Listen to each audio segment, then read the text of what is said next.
Welcome to the Scott Mann Podcast, where we connect like our lives depend on it.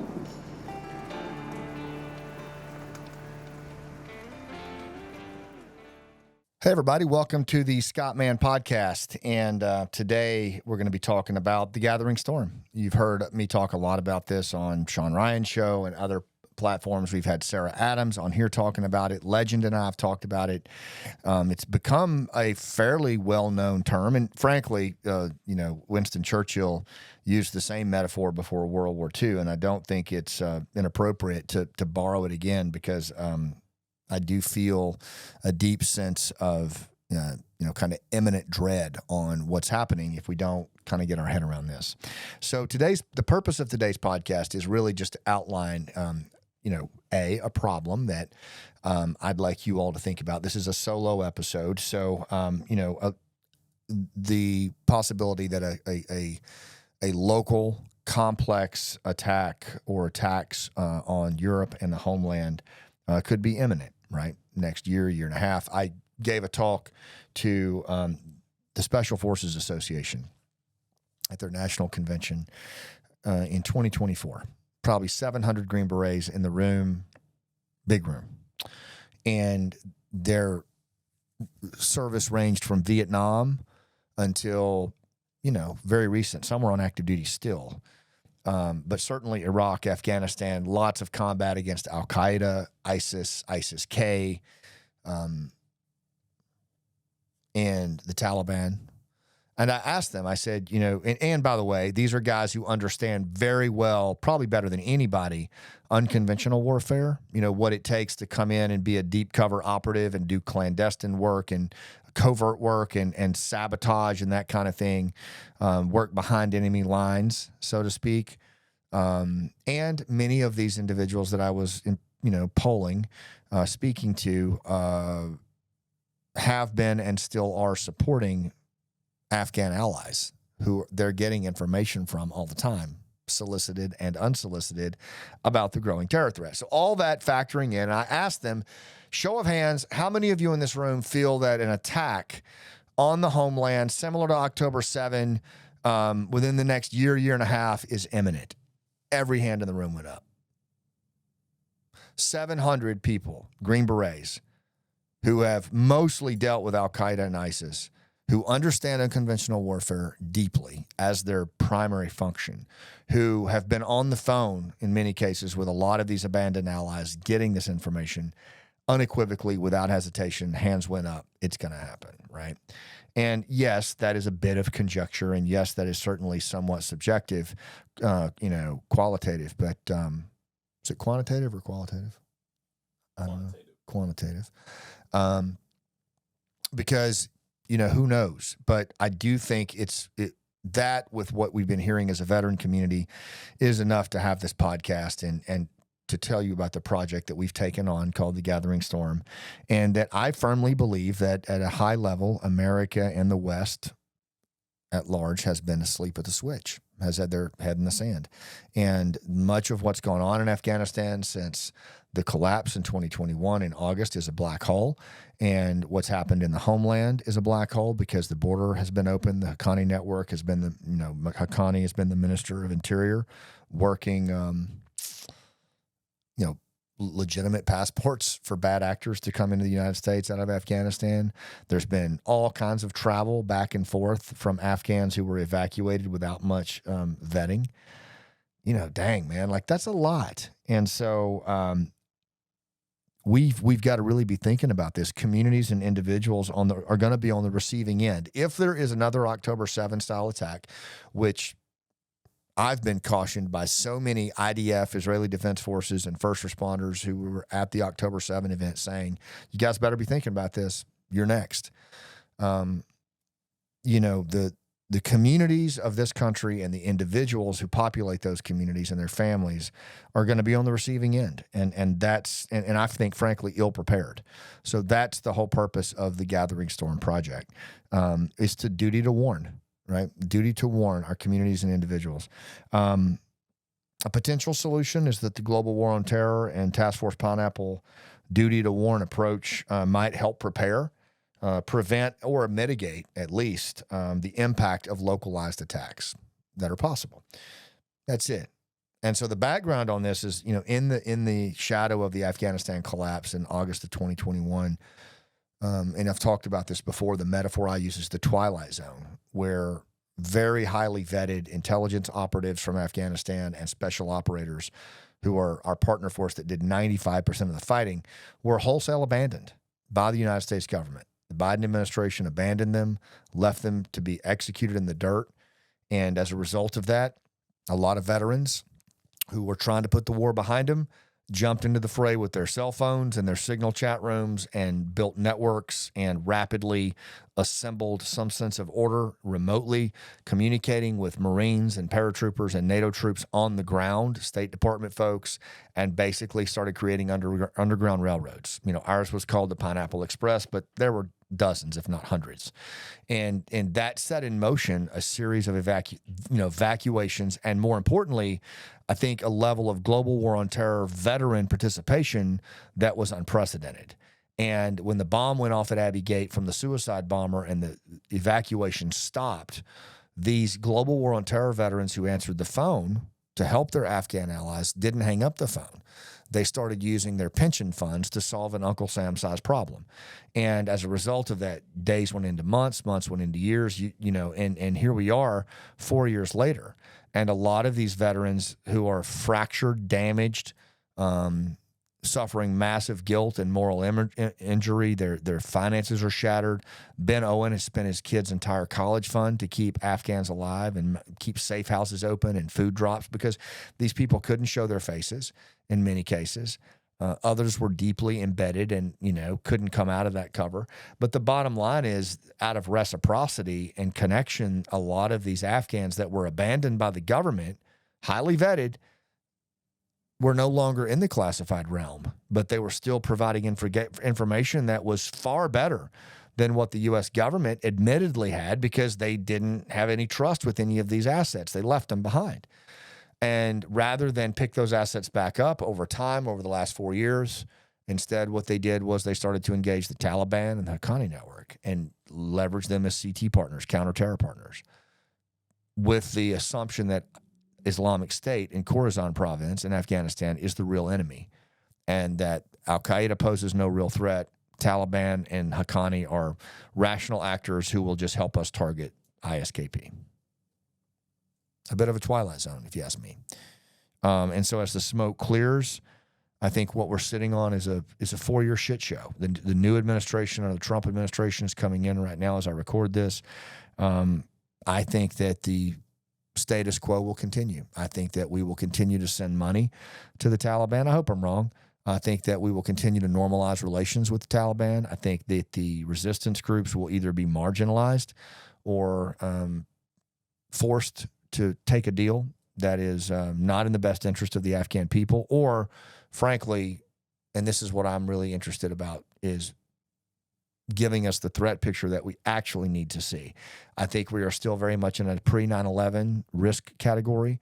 The Taliban and Haqqani are very much the same, globalist aspirations and eradication of the West and the United States that they've always wanted.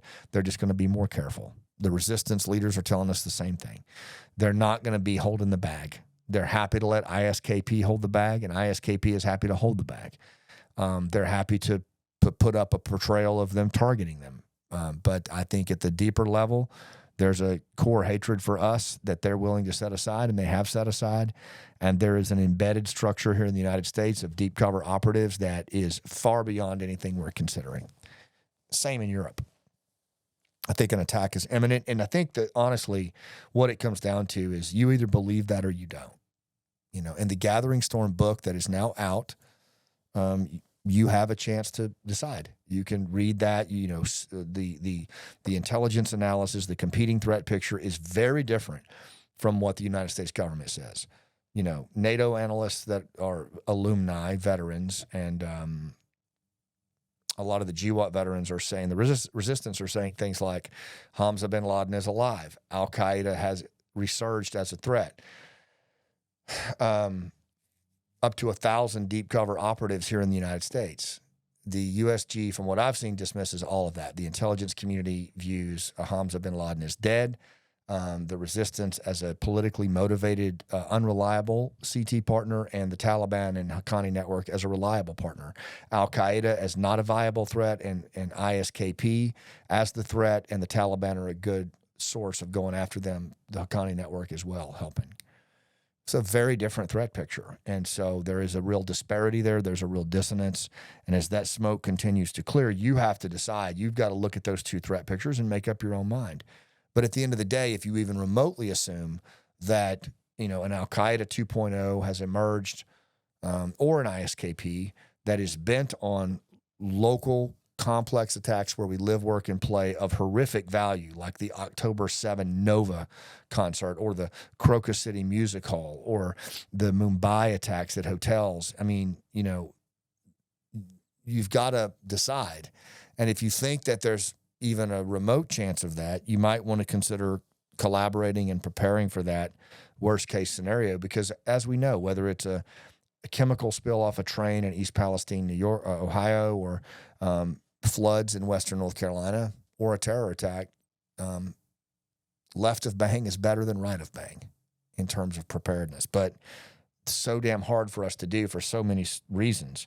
And our hope is that the Gathering Storm book will help you do that. It is a book that I didn't want to write. I've said this on another podcast episode, or I will, because it runs counter to the U.S. government threat picture. So there's going to be marginalization, smearing, all the stuff that goes with that, eye rolls. It really pushes the federal, state, and local government in directions they don't want to go. It challenges their beliefs at a fundamental level openly. And it sheds light on unthinkable scenarios, like our children being targeted in a school with explosives and mass hostages, or concerts being targeted, or first responders jumping into the terrorists jumping into the stack with first responders as they clear a room and taking them out. I mean, these are terrible scenarios, man. But not only are they possible, they've already been implemented in other places. So I mean, just prudence alone, looking at case studies, which that's how I was brought up. That's what we ought to be doing, but I don't see it happening. And I'm telling you, because of the exposure that we've had on this with Sarah and me and Legend, I get so much input from JTTF members, law enforcement, people inside the intelligence community, all saying in whispers, yeah, man, y'all keep going. Because you may not be exactly right, but something here is off. A very senior member in the IC telling me, I'm surprised that a version of the Crocus City Music Hall with Islamic State hasn't happened here in the States. Damn. So it's a book I didn't want to write because it exposes the lack of readiness at every level in this country, from federal to state to local to communities to individual. And it garners attention of the bad guys, man. I know it's garnered attention on me. It's garnered attention on Sarah, Sean Ryan, others. And it just fucking sounds crazy. And I don't like that because, honestly, I'm at a point in my life where, I had a good run in Special Forces. I felt like a respectable run. I've told the stories of the real heroes in the SEALs and Special Forces. I don't even approach, being a hero or valorous at all. But I'm a storyteller, and I'm pretty good at that. And I've been able to, I think, illuminate the qualities of those communities and, the lessons learned and helped families heal. Like, that's where I live. And this really puts that at risk in a lot of ways, to be honest with you. It does. It puts me squarely in this arena where there's so much judgment and ego and nepotism that I know there's going to be a million spears in my back, particularly since I'm the only one that put my name in that book. I didn't want any other contributors to be targeted by the governments that they serve or the bad guys that they talk about and frankly reveal. So, but I can tell you right now, every bit of credit for what's in there, that if you find it useful, it's them, not me. I'm just the guy that organized some good folks together here. But the why of this book is because I feel like we need to make known to you this Twilight Zone metaphor that I talked about of these really unique conditions. And that there are veterans right now, global war on terror veterans in particular, who are in very relevant spaces. And I think we should be listening to them. And that the United States government is dealing with the devil, man, with the Taliban and the Haqqani network. And no one's going to convince me otherwise. You have to decide for yourself, right? But I believe that is a very, very dangerous thing that is being fueled by institutional, pervasive hubris. Like it's arrogance on a whole new scale that is organizational in nature and unrelenting. And anything or anybody, no matter how credible they were in their past life as intelligence people, targeters, analysts, case officers, operators, they are completely dismissed with eye rolls and snide comments, right? Even though years of service and, frankly, no fucking desire for anything other than just a duty to report and a duty to warn. It's unfortunate. But I do believe that the analysis and the case studies and the suggestions and the questions to consider are worth your time. I notice I didn't say that they're 100% right. There are probably a lot about them that are off. But if they allow, what is it, a good assumption? It's what allows you to continue to plan. Well, I believe in that. And I think these are good assumptions in many cases, case studies, levels of analysis that allow you to continue to plan and prepare. What's wrong with that? My God. The cost of inaction for me personally has been back in a closet holding a pistol, because I can't live with another 9/11 strategic surprise, particularly if it looked something like October 7, or the Bedouin school siege, and I am sitting on information that I didn't share. Well, I've done that. So I can live with whatever the fuck the government brings my way, trust me. Or whatever, ego chatter happens in between the vet bro world. I could give 3 fucks.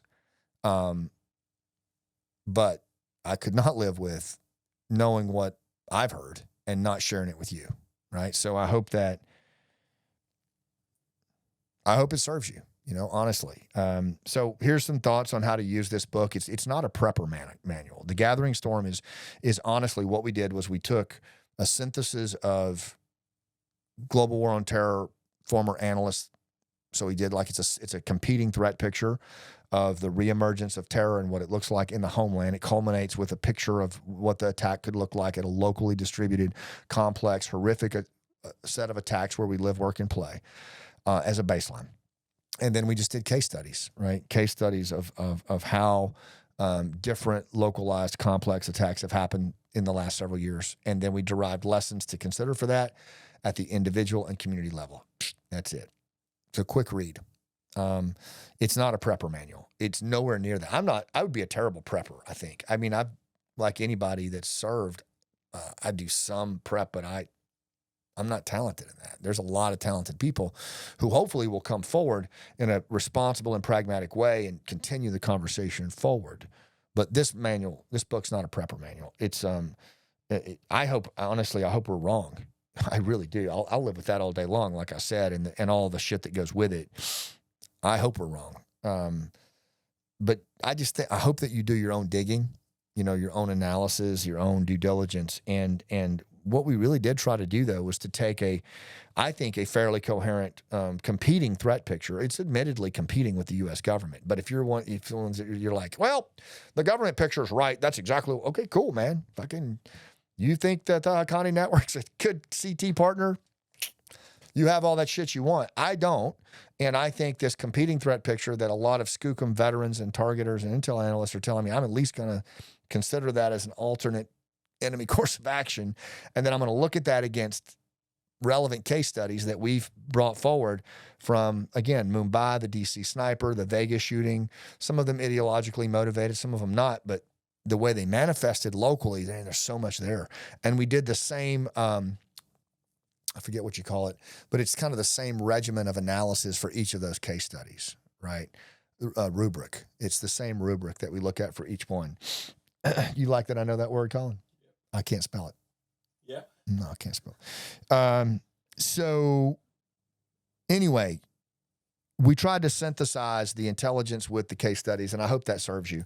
And honestly, so the way I think y'all can use this book, whether you served in the military or not, doesn't matter, is you can use it to connect with one another and build what we call communities of practice, where you're looking at wicked problems, ill-structured problems, like, for example, bad actors who dress as first responders and then jump in the stack and try to take out law enforcement right out of the gate like they did in Israel.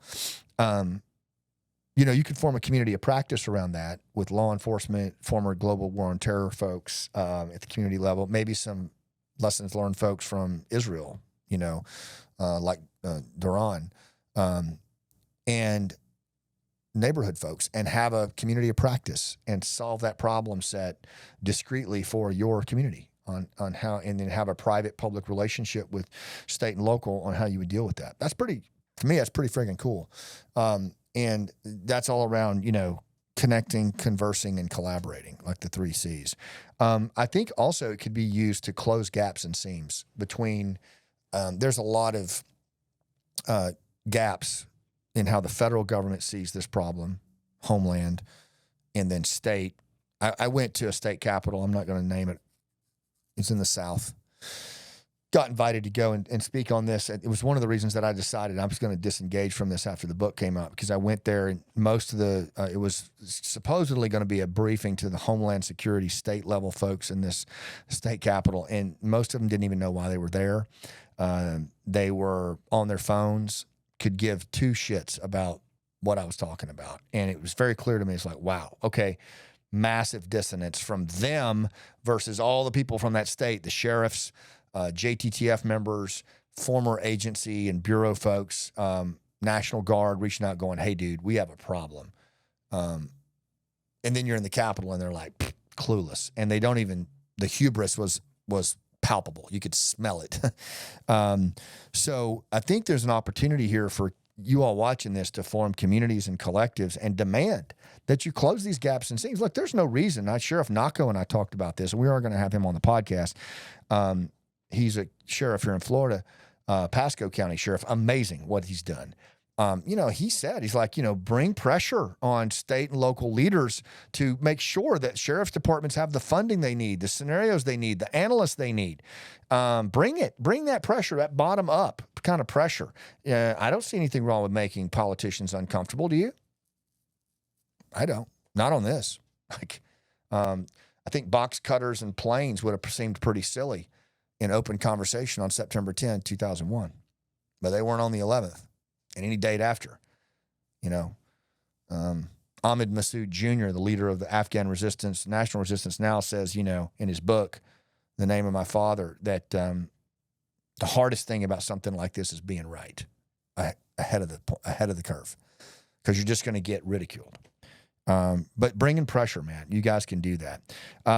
So we're going to start to step back from it now that the book is coming out. It's really out of our league at this point. I think others should step forward around readiness, training, intelligence, communications. How are we going to communicate in these situations? Private-public partnership. How do we form a private-public partnership with the global war on terror veterans, for example, and get asset visibility on what they bring to the table, to include threat analysis of sensitive infrastructure, logistics. Think about that, how much veterans could help with that. Trauma, how do you do mass casualty situations? You've got probably people in your community that would be amazing at that. And then what role are communities going to play? I think communities just are at the heart of this, honestly. So we'll use and we'll continue to use the Task Force Pineapple platform and this podcast to occasionally talk about things that are in the gaps in between that nobody else is talking about. Like we're going to have Brig Barker on here, Al-Qaeda expert from former bureau guy. We're going to have Sheriff Naco. But, we're going to move the podcast back to human connection. But, man, this book's out there. It's a tool. I think it's super useful. You can order it. We'll put the link and everything in the show notes and how you can get it. But I can tell you it's going to be on Amazon. I mean, it's out now. It's out. It's on tfpineapple.org, and you can go there. You can get it as a Kindle. You can get it as a hardcover. You can get it as an audiobook. We recorded it in here. We're even thinking about maybe some like workbooks for communities. And you can get it on Amazon. So damn, and I think get it, share it, put it out there. All the proceeds, by the way, come back into TF Pineapple. No one's making any money on this shit.